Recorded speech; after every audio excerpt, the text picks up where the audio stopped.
মাটির ঘরে দেয়াল চিত্র। তপন কর। দেয়াল চিত্র এঁকে থাকেন সাধারণত গ্রামের মেয়েরাই। সেই চিত্রণের বিষয়বস্তু যেমন নিজেরা নির্বাচন করেন, তেমনি তার উপাদানও নিজেরাই সংগ্রহ করেন। আর এর জন্য প্রয়োজনীয় সময়ও তারা বের করে নেন সংসারের নিজস্ব নিয়মিত কাজগুলির মধ্যেই। লোকে যাকে চলতি ভাষায় পুরুল্লা বলেন, সাধু ভাষায় বলেন পুরুলিয়া, সেই জেলাকে কেন্দ্র করে একটা বিস্তীর্ণ অঞ্চল জুড়ে লোকসমাজের দেয়ালে ছবি আঁকার চল আছে। পূর্বতন মানভূম জেলার ভৌগোলিক সীমানাটিকে বাংলার দেয়াল চিত্র চর্চার পীঠস্থান বলা যায়। এর সঙ্গে সংলগ্ন জেলা মেদিনীপুর, বাঁকুড়া, বর্ধমান জেলার পশ্চিম অংশ, বীরভূম জেলাতে প্রচুর দেয়াল চিত্রণ হয়ে থাকে।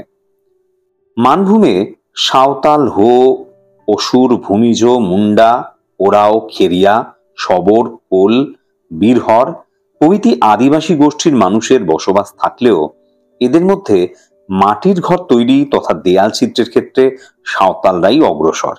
পাশাপাশি ভূমিজ ও খেরিয়াদের চিত্রণও যথেষ্ট উন্নত।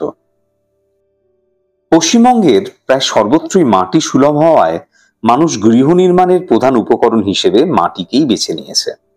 মাটির ঘরের দেয়ালের এই চিত্রণের অন্যতম বৈশিষ্ট্য হলো এগুলি অস্থায়ী। সাধারণত আশ্বিনের দুর্গাপূজা ও কার্তিকের অমাবস্যা বা দীপাবলি, এই দুই উৎসবকালকে উপলক্ষ করে দেয়াল চিত্রগুলি রচিত হয়। চিত্রণগুলি গৃহের সৌন্দর্যের জন্য অলংকার হিসাবে করা হয়। সাধারণভাবে লালচে গিরিমাটি বা গৈরিক বর্ণের মৃত্তিকায় গিরিফল চুবিয়ে গৃহদ্বারের শীর্ষে ও দুই পাশে ছাপ দেওয়ার প্রথা বাংলার কৃষিজীবী সমাজে প্রায় সর্বত্রই দেখা যায়। সাঁওতাল, ভূমিজ, মাহাতো বা কুর্মী, বাউরি, শবর ইত্যাদি গোষ্ঠীগুলি কালী পূজা অর্থাৎ কার্তিকের অমাবস্যাকেই গৃহ মার্জনা ও অলঙ্করণের জন্য নির্দিষ্ট করেছেন। এই তিথিতেই রাঢ়বঙ্গের কৃষিজীবী সমাজের প্রাচীন উৎসব গো বন্দনা, অলক্ষ্মী বিদায়, কারা খুঁটা, গরু খুঁটা প্রভৃতি পালিত হয়। সমগ্র ঘরবাড়ি মেরামত, লেপা মোছা করার পর গৃহাঙ্গনের প্রবেশদ্বার থেকে উঠান, গোহাল, ধানের গোলা বা মড়াই এবং মূল বাসগৃহ সর্বত্রই আলপনা দিয়ে সাজানো হয়।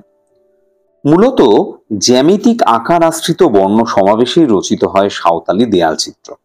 এতে যেমন দেখা যায় চওড়া রঙিন ফিতের মতো সমান্তরাল রেখা, তেমনি থাকে চতুষ্কোণ ও ত্রিভুজের ছড়াছড়ি। চতুষ্কোণের ভিতর চতুষ্কোণ বসিয়ে করা হয় নকশা, কিংবা ত্রিভুজের ভিতর বসানো হয় আরো ত্রিভুজ।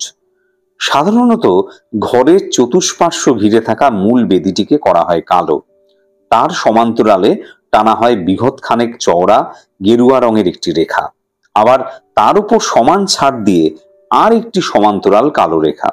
এর উপরে সাদা, আকাশি, গেরুয়া বা হলদে রঙের রেখা দিয়ে চতুষ্কোণ বা ত্রিভুজগুলি হতে পারে, সেগুলি পাশাপাশি বসে দেয়ালটিকে ভরিয়ে তোলে। সাধারণত এভাবে মাটি থেকে 6 ফুট পর্যন্ত উচ্চতায় চিত্রণটি বিস্তৃত হয়। সাঁওতাল ব্যতীত অন্যদের মধ্যে ভূমিজ, কুর্মী বা অন্যান্য গোষ্ঠীর মানুষেরা যে চিত্রণ করে থাকেন তার সাধারণ লক্ষণ হলো পদ্ম।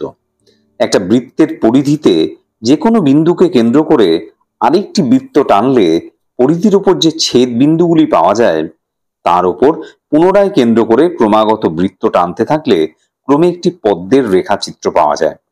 এই পদ্মের পাপড়িগুলি বিচিত্র বর্ণে ভরে দেওয়া হয়। কখনো কখনো কখনো দেখা যায় একটা টব বা কলস থেকে ফুলের গাছটি উঠে আসছে এবং দুপাশে শাখা ছড়িয়ে শাখার আগায় ফুল ফোটাচ্ছে। সেখানেও বিকশিত পুষ্পটি শতদল বলেই বোঝা যায়। এই পদ্মটিকে মানভূমি দেয়াল চিত্রের প্রতীক বলা হয়। এর পাশাপাশি অপর যে বিষয়টিকে গুরুত্ব দেওয়া হয় তা হলো মোরগ ঝুঁটি। এটি খুবই জনপ্রিয় এবং বিশেষত্বপূর্ণ। যখন মোরগ ঝুঁটিকে চালচিত্রের মধ্যে স্থাপন করে অন্যান্য মোটিভ সংযুক্ত করে জড়োয়া সাজ করা হয় তখন বলা হয় মোরগ ঝুঁটির ঝাড় বা মুরগা ঝাড়। চালচিত্রটির ধারে ধারে সারিবদ্ধ থাকে উদীয়মান সূর্যের নকশা। সূর্যগুলির ফাঁকে ফাঁকে উঠে আসে একটি করে আঁত ফোটা পদ্ম। এর বাইরে যে শূন্যস্থান পড়ে থাকে সেখানে বসানো হয় নানা রকমের ছোট ছোট মোটিভ। সেগুলির মধ্যে পদ্ম তো থাকেই, তার সঙ্গে ইস্কাবন, হরতনের চিহ্ন ও সাধারণ লতাপাতা, পাখি, ময়ূর ইত্যাদিও থাকে। উল্লেখ্য, এই ধরনের বিস্তৃত আকারের ছবি যেমন লাল, নীল, সাদা, গেরুয়া ইত্যাদি বিচিত্র বর্ণের সমাবেশ আঁকা হয়, তেমনি বর্ণ ছাড়াও আঁকা হয়। অত্যন্ত মসৃণ ভাবে নিকানো দেয়ালে অপেক্ষাকৃত হালকা রঙের বেলে মাটির গোলা দিয়ে নাতা দেওয়া হয়। এই মাটির রং ঈষৎ হরিদ্রাভ ও সাদাটে। সাদাটে বলেই এই মাটির স্থানীয় নাম দুধে মাটি। এই মাটির প্রলেপটি ভিজে থাকতে থাকতেই তার উপর হাতের আঙুলের ডগা দিয়ে দাগ টেনে এঁকে দেয় ছবি। বিষয় হিসাবে পূর্বে বর্ণিত মোরগ ঝুঁটির ঝাড় তো থাকেই, তার সঙ্গে কদম ঝাড়, শালুকলতাও প্রায়শ চোখে পড়ে। এই চিত্রকলা কোনো গোপন স্থান বা আড়ালে করার রীতি নেই, বরং দূর থেকে দৃশ্য হিসাবে মানানসই হবে এমন ভাবেই দেয়াল নির্বাচন করা হয়। সেজন্য শুধু বাসগৃহের দেয়াল নয়, প্রাচীর গাত্র কিংবা অন্য যে কোনো রকম ঘরের দেয়ালও নির্বাচিত হয়।